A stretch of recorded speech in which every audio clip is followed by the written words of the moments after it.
ప్రభువైన యేసుక్రీస్తు నామములో క్రైస్తవ సమాజానికి అందరికీ వందనాలు. మనం ముఖ్యంగా అనకాపల్లి, విశాఖపట్నం, నర్సీపట్నం పరిసర ప్రాంతాల్లో, పాత విశాఖపట్నం జిల్లా ప్రాంతాల్లో వచ్చిన ప్రతి క్రైస్తవులకు వందనాలు. ఇదే ప్రాంతం నుంచి అనగా ఎల్లమంచిలి పీటర్ గారి చర్చిలో నుండి గత 18వ తారీఖున క్రైస్తవుల మీద పాస్టర్ నెహమ్యా గారి చర్చి సభ్యులైన 35 మంది మీద ఎల్లమంచిల్లో కొన్ని మత అసాంఘిక శక్తులు చేసిన దాడుల విషయమై మనం ఫిర్యాదు కలెక్టర్ గారికి, ఎస్పీ గారు ఫిర్యాదు చేయాలని ఇదే ప్రాంతం, ఇదే సంఘం నుంచి పిలుపునివ్వగా చాలామంది దేవుని చేత ప్రేరేపించబడి భారము కలిగి చాలా దూర ప్రాంతాల నుంచి వచ్చి సహకరించారు. దానికి ప్రభువైన యేసునామములో వందనాలు. ఈరోజు కలెక్టర్ గారితో మాట్లాడి విషయాలన్నీ కూడా పూర్తిగా చెప్పి మెమరాండం సబ్మిట్ చేయడం జరిగింది. అలాగే ఎస్పీ గారి దగ్గర కూడా వెళ్ళమని చెప్పారు కనుక ఎస్పీ గారి దగ్గర కూడా కూర్చొని అన్ని విషయాలు మాట్లాడిన అనంతరం మా ముందే డిఎస్పీ గారితో మాట్లాడి ఈ కేసును మీరు టేకప్ చేయండి అని చెప్పి అక్కడ ఏదైతే రెమిటెన్స్ చేయబడ్డదో మొబైల్ అటువంటివి అవి కూడా ఇమీడియట్లీ హ్యాండ్ ఓవర్ చేయండి, అరెస్ట్ చేయొద్దని చెప్తూ అన్ని విషయాలు వారం రోజుల్లోగా విచారణ చేసి అది కేసు నమోదు చేయడానికి ప్రయత్నించమని స్పష్టంగా ఎస్పీ గారు చెప్పడం జరిగింది. తదుపరి కిరణ్ కుమార్ గారి ద్వారా హోమ్ మినిస్టర్ గారి దగ్గరికి కలవడానికి అవకాశం కలిగింది కనుక వెంటనే మేము అక్కడికి వెళ్ళడం జరిగింది. కనుక విచ్చేసిన వారందరితో కలిసి ఏం జరిగింది అన్న సంగతులు పూర్తిగా చెప్పలేపాం, ఎందుకంటే ఒక గంటలో రమ్మన్నారు. ఈ విధంగా ఇప్పటి వరకు సాగింది. అయితే ఇక్కడితో ఆగదు. వారం 10 దినాల్లో న్యాయం జరగకపోయేటప్పటికీ మరి ముందుకు వెళ్ళాలని పెద్దలైన వారందరూ ఆలోచన చేసి కలిగి ఉన్నారు. కనుక క్రైస్తవ సమాజమా, ప్రభువైన యేసునామములో వందనాలు. మీరు ఇప్పటివరకు సహకరించిన విధానం బట్టి వందనాలు. పెద్దలు మీ అందరికీ అడ్రస్ చేయాలని కోరుతూ క్రాంతిపాల్ గారికి సమయాన్ని అప్పగిస్తున్నాం. పాస్టర్స్ యునైటెడ్ పాస్టర్స్ ఫెలోషిప్ తరపున మీ అందరికీ మనవి చేస్తున్నాం. ఈ రోజున పాల్గొన్న విశేషమైనటువంటి సేవకులకు, ప్రజలకు దగ్గర 1200 పైచులుక ఈ రోజున ర్యాలీలో పాల్గొన్నారు. కలెక్టర్ ఆఫీస్ దగ్గర కానీ, ఎస్పీ ఆఫీస్ గారి దగ్గర కానివ్వండి, మరి 1200 పైచులుక జిల్లా వ్యాప్తంగా కొంతమంది నాయకులు కథలు వచ్చారు. ఇక మీదట ఏమాత్రం జాప్యం చేసిన కేసుల విషయంలో, ఇటువంటి దౌర్జన్యం చేస్తున్నటువంటి వారి మీద ఏమాత్రం జాప్యం చేసిన ఇక క్రైస్తవ ఐక్య వేదిక ఊరుకోదు. ఇక ముందు కూడా ముందుకు తగు చర్యలు తీసుకునే దిశగా మేము ప్రయాణం చేస్తామని సభాపూర్వకంగా మీకు మనవి చేస్తున్నాను. ఈరోజు ర్యాలీలో పాల్గొన్న ప్రతి ఒక్కరికి మా హృదయపూర్వకమైన వందనాలు. దేవుడు మిమ్మల్ని దీవించును గాక.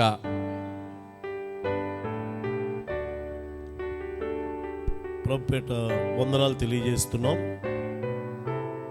ఆ దినం మీకు ఆహ్వానం తెలియజేసిన వెంటనే ఎలమంచిలి పట్టణంలో, అలానే అనకాపల్లి జిల్లాలో అనేక చోట్ల క్రైస్తవులపై జరుగుతున్న దాడుల విషయమై,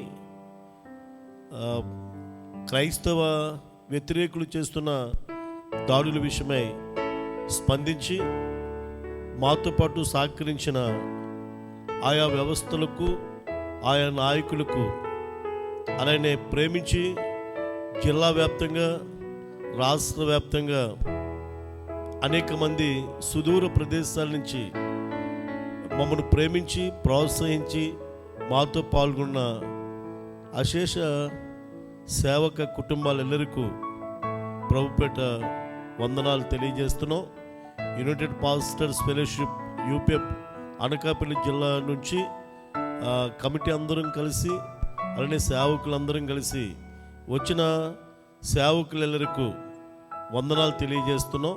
హైదరాబాద్ నుంచి వచ్చిన వాళ్ళు కావచ్చు, అలానే తెలంగాణ నుంచి వచ్చిన వాళ్ళు కావచ్చు, ఆంధ్రప్రదేశ్లో అనేక చోట్ల నుంచి వచ్చిన వాళ్ళు కావచ్చు, విజయనగరం పరిసరాల నుంచి వచ్చిన వాళ్ళు కావచ్చు, విశాఖపట్నం నుంచి వచ్చిన నాయకులకు కావచ్చు, అనకాపల్లి జిల్లా వ్యాప్తంగా వచ్చిన సేవకులందరికీ కూడా దేవునికి సేవకునిగా మా ఆహ్వానం మేర వచ్చిన మీ అందరికీ అనకాపల్లి యూపీఎఫ్ చైర్మన్గా మా వందనాలు తెలియజేస్తున్నాం. ఎప్పట్లాగే మీరు ఇలాంటి సంఘీభావాన్ని తెలియజేస్తూ ఐక్యతను కాపాడుకుంటూ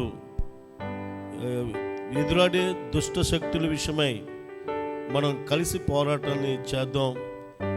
వచ్చిన మీ అందరికీ కూడా మరో పర్యాయం వందనాలు తెలియజేస్తున్నాం. దేవుడు మిమ్మల్ని దీవించుగాక. ఆమేన్.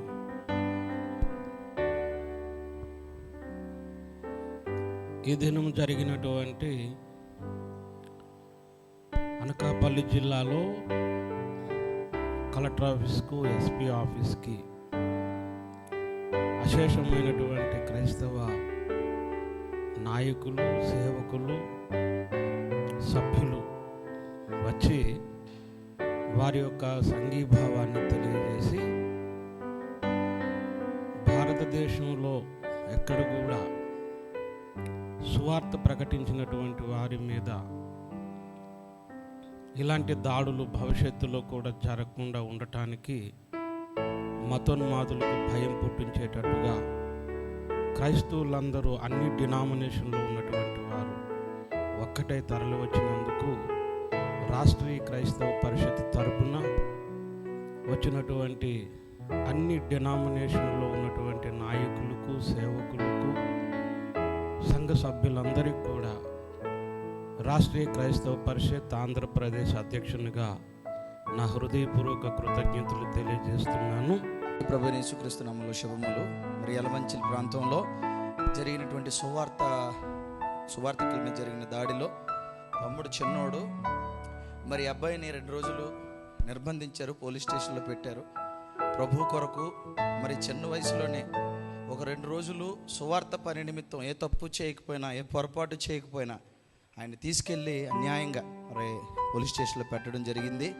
మేమందరూ కూడా నిరసన తెలియజేసాం, వారి పక్షాన మేము ఉన్నాం. మరి తమ్ముడికి క్రీస్తునందు అంత గొప్ప భాగ్యం, 2 రోజులు జైల్లో ఉండొచ్చాడంటే నిజంగా ఏ తప్పు చేయకుండా క్రైస్తవ సమాజం హర్షించదగింది ఆయన వయసు. కాబట్టి ఈ చిన్న వయసులో చిన్న తమ్ముడికి చిన్న సత్కారం చేయాలని ఆశపడుతున్నాం. దేవుడి కుమారుని దీవించగాక. అన్న చిన్న ప్రార్థన చేయండి తన కొరకు.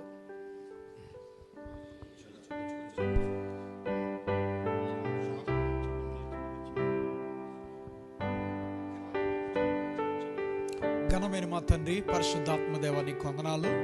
ఈ సమయంలో దేవుని యొక్క సేవకులందరూ కూడా దేవుని యొక్క సువార్తలో ప్రభా శ్రమపడి కష్టపడినటువంటి ఇదిగో తమ్ముడిని అభినందిస్తూ మేము వందనాలు చెల్లిస్తున్నాము తండ్రి.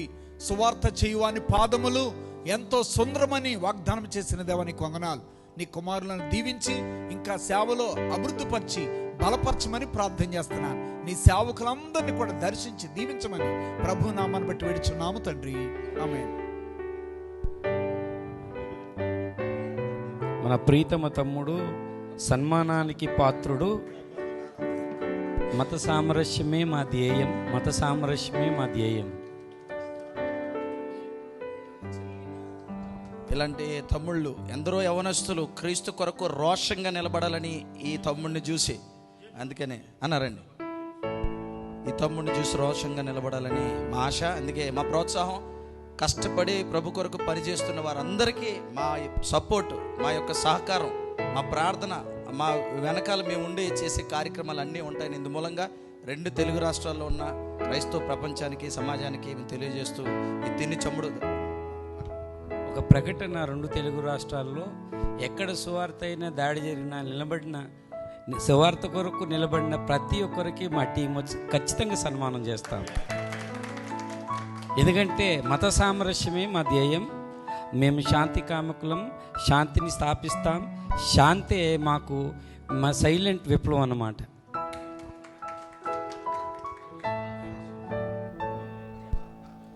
కూడి వచ్చిన యూపీఎఫ్ ఫెలోషిప్ సేవకులందరికీ, ప్రెసిడెంట్ గారికి, సెక్రటరీ గారికి, ఆర్గనైజ్ చేస్తున్న ప్రతి ఒక్కరికి నా హృదయపూర్వక ధన్యవాదాలు తెలియజేస్తున్నానండి. మరి గాజువాక ప్రాంతంలో హోలీ ప్రేయర్ సంఘమును స్థాపించి గత 10 సంవత్సరాలు అవుతుంది. మరి అనుకోని విధంగా బ్రదర్ యలమంచిలి ప్రాంతంలో నివసిస్తున్న తిమోతి గారు వారి మదర్ యొక్క మెమోరియల్ సర్వీస్కి మమ్మల్ని అందరినీ ఇన్వైట్ చేశారు. దాని కారణంగా మేమందరం వచ్చి ఆ కార్యక్రమాన్ని పూర్తి చేసుకొని తిరిగి వెళ్ళే సమయంలో ఇంకా సమయం ఉందని ఒక చక్కగా పాటలు పాడుకుంటూ ఈ పరిసర ప్రాంతంలో మరి తిరిగి వెళ్దామని ఆలోచన కలిగి వచ్చాం. అది దేవుని పని అని. కానీ అనుకోని విధంగా ఒక దుర్ఘటన, మతోన్మాదుల ప్రభావం మాపై పడింది. ఆ యొక్క ఆర్ఎస్ఎస్ వాళ్ళతో ఎదుర్కొనే సమస్యల్లో మేము చాలా బలహీనము, భయక్రాంతులు కూడా అయిపోయాం. అయితే ఏం చేయాలో మాకు తోచని పరిస్థితిలో ప్రార్థన కూడా చేస్తున్నాం. ప్రభు ఏంటి ఇటువంటి ఆటంకం మాకు కలిగిందని. మరి ఈ పత్రిక ద్వారా, స్వార్థ పత్రిక ఏదైతే ఉందో దాని ద్వారా చాలా మమ్మల్ని ఆ గత 2-3 రోజులు చాలా ఇబ్బందికరంగా చేస్తారు మమ్మల్ని. అంటే వాళ్ళు కాళ్ళు పట్టుకుంటామని బతిమాలా సరే ఎవరు కూడా మమ్మల్ని స్పందించలేదు, వాళ్ళకి హృదయం చలించలేదు. సరే ఏదైనా దేవుడు చేసుకోవాలి కార్యక్రమం అనుకొని మేము సైలెంట్గా ఉంటే, మరి మాతో పాటు ఈ యొక్క బాగా మా కోసం ప్రోత్సహించి జగన్ జేమ్స్, మా అల్లుడు గారు, పెద్ద అల్లుడు గారు, మీకెందుకు, మీరు ధైర్యంగా ఉండండి, మేము చూసుకుంటాం కదా, మేము నడిపిస్తామని చెప్పేసి నాకు తోడుగా, సంఘానికి తోడుగా ఆయన ఉండడం జరిగింది, తిమోతి గారికి. తదుపరి అనుకున్న విధంగా జేమ్స్ గారు మన ఏడిఎఫ్ సంస్థ నుంచి జేమ్స్ గారు మరి జగన్కి ఫోన్ చేసి మాట్లాడడం జరిగింది. తర్వాత మా అయ్యగారు మీరు వస్తే మరి మాట్లాడదామంటే, అయ్యగారితో మాట్లాడినప్పుడు మీరు నిలబడితే మనం ఎక్కడికైనా వెళ్దాం, మీరు ధైర్యంగా ఉండండి, ఉన్నది వాస్తవంగా చెప్పండి, అన్యాయం జరిగింది మీకు అని సంగతి మాకు తెలుసు, చూసాం, ఆ వీడియోలు చూసి మేము స్పందించాం. మన వెనకాల చాలామంది ఉన్నారు. నేనైతే ఒంటరిని అనుకున్నాను, వాస్తవం నేను ఒంటరినే అనుకున్నాను, కానీ మన వెనకాల చాలామంది ఉన్నారు, మీరు ధైర్యంగా ధైర్యం. నాకు కూడా అప్పుడు కూడా అపనమ్మకమే ఉంది, ఏంటి ఇందులోకి వెళ్ళి మళ్ళీ వాళ్ళతో రిస్క్ చేసుకొని ఇబ్బందులు పడి మరి వాళ్ళ వెనకాల తిరగడం అని ఎందుకు, సమాధానం పడిపోతే రాజీ అయిపోతే బాగుంటుందని అనుకున్నప్పుడు సిఐ గారు ఫోన్ చేశారు, ఎస్ఐ గారు ఫోన్ చేశారు, మరి పరిసర ప్రాంతంలో సేవ చేస్తున్న బాప్టిస్ట్ సంఘ చర్చు పాస్టర్ గారు మోజెస్ గారు ఫోన్ చేశారు. ఎంత చేసినా సరే మేము స్పందించలేదు. లాస్ట్కి అల్లుడు జగన్ గారు, మీరు నిలబడదామండి, దేవుని కోసం నిలబడదాం, ఏమైనా పర్వాలేదు, వాళ్ళు మనల్ని వచ్చి చంపేసినా పర్వాలేదు, ఇది దేవుని పని అని చెప్పడం జరిగింది. వెంటనే నా హృదయానికి ఒక స్పందన వచ్చింది. సరే నిజమే, ఇది దేవుని పని కదా, మన కుటుంబం కోసం పోరాడుతున్నాం ఇన్నాళ్ళు బట్టి, సమస్యల కోసం పోరాడడం, కానీ ఇప్పుడు దేవుడి కోసం పోవడం తప్పలేదు. మన వల్ల ఇతరులకి, ఇంకొక అమాయకులైన సేవకులకి మంచి జరిగితే చాలా సంతోషం అన్నప్పుడు వెంటనే అన్నగారితో మాట్లాడినప్పుడు, అలాగే అన్ని జాన్సన్ అన్నగారితో మాట్లాడినప్పుడు నాకు ఒక ధైర్యం కలిగింది. తదుపరి ఈరోజు చూసిన కార్యక్రమంలో నిజంగా చెప్తున్నాను, నా వెనకతల ఎంతమంది నా తోటి సహచరులు సేవకులు ఉన్నందుకు నాకు నా హృదయపూర్వక ధన్యవాదాలు తెలియజేస్తున్నాను. మీకు ఎటువంటి సమస్య, మేము కూడా అటువంటి పరిస్థితుల్లో మేము కూడా మీ దగ్గర వస్తాం ఖచ్చితంగా. ఇటువంటి పరిస్థితి ఎవరికి వచ్చినా సరే మీరు మాకు పిలుపునిచ్చినప్పుడు మేము వస్తాం. అంటే మమ్మల్ని బట్టి మీరు అందరూ రాలేదు, కానీ దేవుని బట్టి మాత్రం వచ్చారు. దేవుని ప్రేమ, మరి అన్నగారి ప్రోత్సాహం, ఇవన్నీ కలిసి మనందరినీ ఒక ఐక్యత సమాజంగా చేసి ఈరోజు